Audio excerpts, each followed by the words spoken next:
একদিকে কমছে বিনিয়োগ, কর্মসংস্থান, অন্যদিকে বাড়ছে আয় বৈষম্য, দারিদ্র্যের হার। সব মিলিয়ে অর্থনীতির বেশিরভাগ সূচক এখনও নেতিবাচক ধারায় বলছেন গবেষকরা।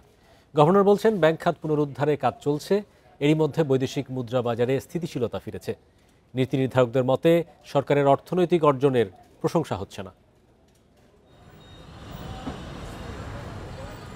বৈদেশিক মুদ্রার রিজার্ভের পতন, বিনিময় হারে অস্থিতিশীলতা, চড়া মূল্যস্ফীতি, ভঙ্গুর ব্যাংক খাত। অন্তর্বর্তী সরকারের দাবি, এমন নাজুক অর্থনীতির দায়িত্ব নেয় তারা। 15 মাসে নানা সংস্কার পদক্ষেপ নেয় সরকার, তবে বেসরকারি বিনিয়োগ, কর্মসংস্থান, আয় বৈষম্যের সূচকে উন্নতি হয়নি।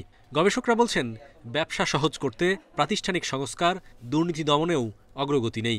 হাই ইন্টারেস্ট রেট, এটার কারণে কস্ট অফ ক্যাপিটাল হাই, এটার কারণে cost of doing business high, সেটার কারণে আমাদের ইনভেস্টমেন্ট কম, এবং তারপরে সেটার knock on effect, cascading effect পড়ছে হলো আমাদের এমপ্লয়মেন্টে, আমাদের যে অন্তর্ভুক্তিমূলক যে উন্নয়নের কথা আমরা বলছি সেইটা আমরা অর্জন করার দিকে যেতে পারছি না। নেতিবাচক ছুরি ইতিবাচক ছুরির চেয়ে বেশি ভারী।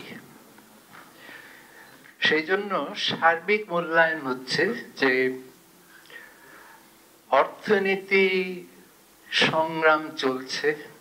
রাজস্ব আদায় 15% বাড়লেও কর জিডিপি অনুপাত কেন কমছে তা ভাবনার বিষয় বলছেন এনবিআর চেয়ারম্যান। তিনি বলেন, ভ্যাট ট্যাক্স ফাঁকি রোধে জোর দেয়া হচ্ছে। গভর্নর জানান, দায়িত্ব নিয়েই $3.5 বিলিয়ন ঋণ পরিশোধে গুরুত্ব দেন। পরবর্তী সরকারকে সংস্কার অব্যাহত রাখার তাগিদ তার। ব্যাংকিং সেক্টর লিকুইডিটি ক্রাইসিসটা ছিল, এনপিএল ওয়াজ সার্জিং, আর ছিল under capitalization and lack of good governance. এই জিনিসগুলোকে আমাদেরকে অ্যাড্রেস করতে হয়েছে। আমার এক্সচেঞ্জ রেট এপ্রিসিয়েট করেনি, আমার ইনফ্লেশন বাড়েনি, কমেছে, আমার জিডিপি ফল করেনি, তাহলে আমি তো ট্রানজিয়েন্ট কাউজ করে দেখছি না। আমাকে তো ইকোনমিক্স হিসাবে দেখতে হবে কজ এন্ড এফেক্ট। হ্যাঁ, structural factors are there, this are long term factors.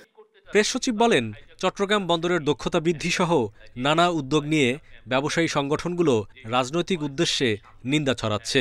ঘোলা পানিতে মাছ শিকার করার চেষ্টা করছে। Hari Saha, independent news, Dhaka.